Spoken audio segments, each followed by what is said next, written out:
Hello and welcome to my presentation on the politics of climate change, the media and popular construction of climate change, or the contestation of science in the media and popular climate change perceptions. The focus for this presentation is popular climate change perceptions using a case study of Facebook contacts. Anthropogenic climate change is not recent news. Eunice Foote demonstrated the greenhouse effect in 1856, and it was first reported in the media in 1912. However, public perception of climate change still considerably lags scientific consensus. This is not surprising, given the censure and over-reporting of skepticism in the media, as well as government delays and slow action.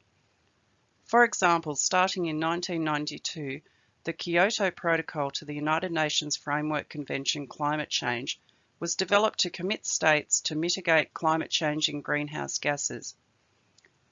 However, it took 23 years to be finally ratified in 2015. Climate change perceptions have also been shown to be influenced by socio-demographics and voting preferences. Fatalism in the face of a massive problem without obvious solution can lead to inaction.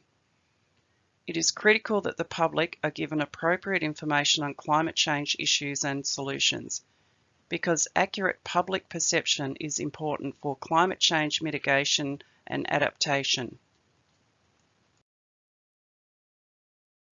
Popular climate change perceptions have changed over time, with only 43% of the US public seeing climate change as a serious problem in 1980 to 75% in 1989. However, the British public were more sceptical in 2010 than in 2005. Global public concern increased from a median of 56% in 2013 to 67% in 2018. To demonstrate popular public perception, I'll be using a case study of my Facebook contact group, who completed a short survey on climate change using questions based on surveys from peer-reviewed papers. In the Digital News Report Australia 2020 survey, 58% of respondents considered climate change to be very serious, while 8% were climate change deniers. This means Australia has double the amount of climate change deniers than the 3% global average. The case study showed similar trends. Although 75% agreed that the world's climate is changing, only 49% saw climate change as a serious problem, and 10% were climate change deniers.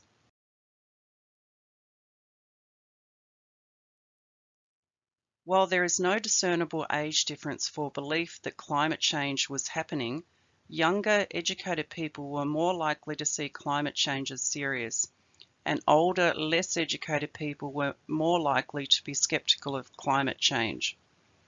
Women are generally more concerned than men about climate change being a problem. Case study survey results showed no discernible age difference for belief that climate change was happening, which is also consistent with international findings. As expected, educated respondents rated climate change seriousness much higher than less educated people. Of the 56% women and 44% men respondents, 85% of women thought climate change was somewhat to very serious, while only 65% of the men thought the same. Voting preferences have been shown to correlate with perception of climate change seriousness, with conservative voters more likely to be skeptical of climate change. While I found this surprising in Australia, the case study survey results showed that most Labor voters thought climate change was very serious, and most Liberal voters thought it was less serious. 19% of Australians want media that confirms their worldview, which may mean they seek information sources that suit their narratives. Case study respondents, who mostly use the internet to source climate change information, resulted in higher awareness about the seriousness of climate change. Social media and other sources resulted in lower awareness. This makes sense in that people seeing information on the internet will read about climate change seriousness.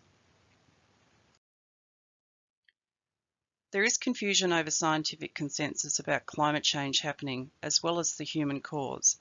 This is disappointing considering the 97% consensus amongst climate scientists that humans are changing climate. Case study responses were spread widely on scientific consensus. 16% thought there was 100% consensus and 33% thought 90% consensus.